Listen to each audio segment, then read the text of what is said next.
Hey all!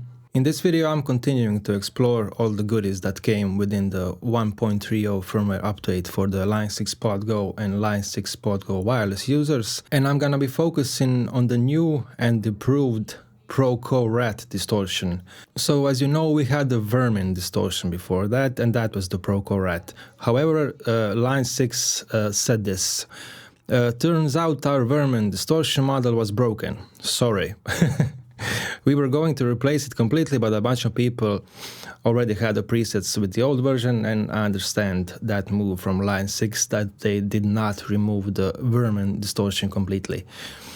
On top of that, we found out that our RAT's LM308 chip had crapped out since we modeled it last, so we decided to get it into perfect working order and start from scratch. So a full disclaimer before I start doing this.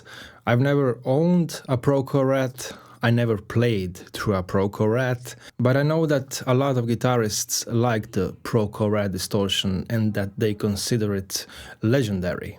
Also, I've tried the Vermin distortion only once. I've tried it once, I didn't like it, and I completely forgot about that.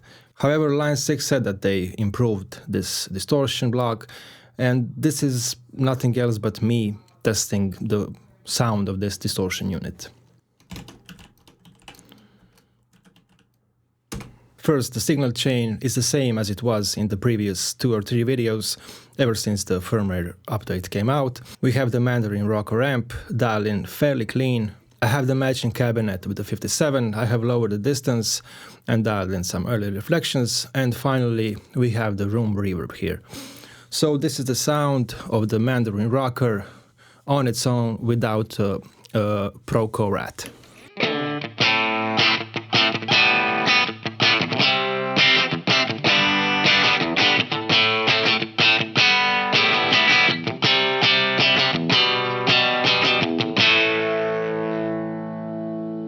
That was the bridge pickup, let's try the neck.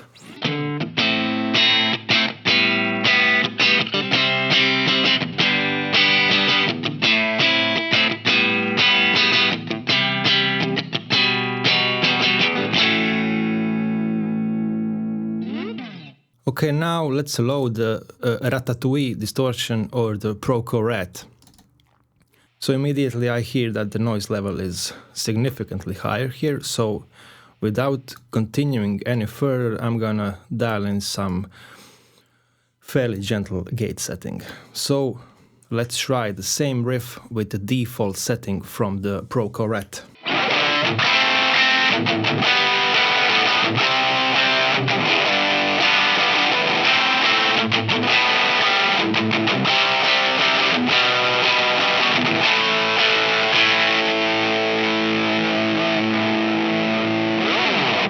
The first parameter that I want to tweak is the filter section, because filtering here is technically a high cut. Let's put it down to 0 first.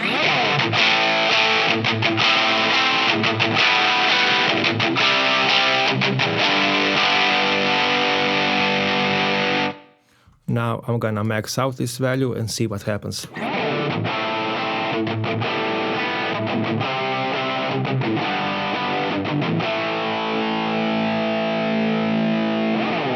If the filter value is set low, we get more high end, and if the filter value is set high, we get less high end, so this is technically a high cut parameter. I'm gonna put it right at 5, so that's the middle value.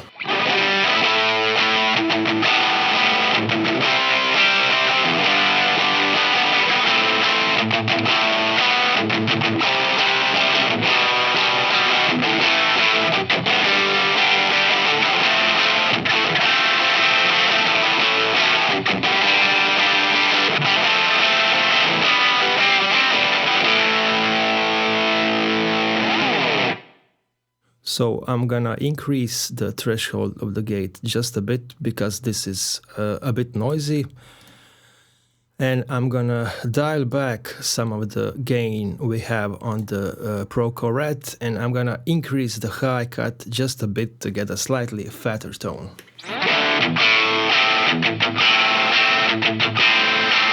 Let's increase it a bit more.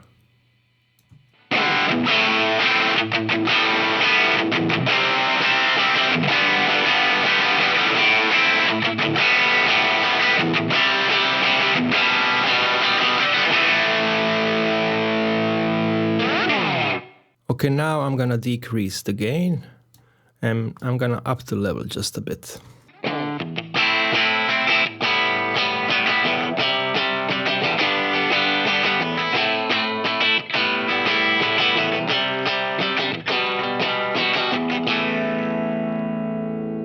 Okay, let's bypass the distortion.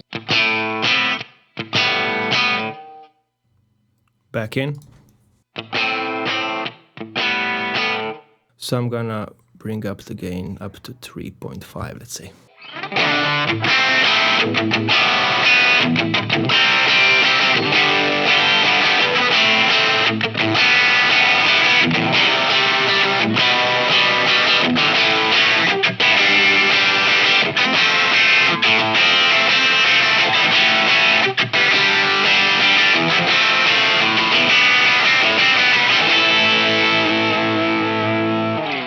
So I'm gonna try to filter it just a bit more, decrease the level, and give it just a touch of gain more.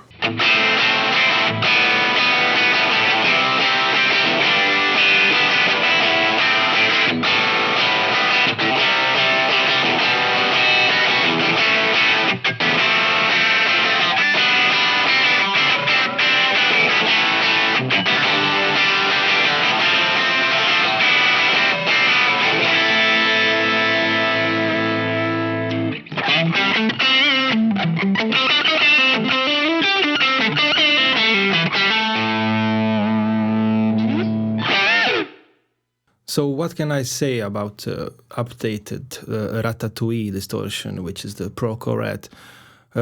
Honestly, not too much, because, as I said before, I only tried the old and bad Vermin Distortion once, and I have no prior experience with the ProCo RAT. So this distortion sounds like a distortion. To me, it sounds kind of thinnish. The filtering section helps, and it would probably react differently if this amp was driven a bit harder, but it's set fairly clean. Anyway, that's it for this video, and in the next one, I'm not quite sure what I'm gonna do. I'm either gonna mess with the dynamic hall, or the hot springs reverb, or I'm gonna dial in 4 different snapshots for the Mandarin rocker, because I'm really liking the sound of this amp. And surprisingly, I'm really liking it with the stock cabinet, and that's not something I usually do. So that's it. I'll be back soon. Bye all.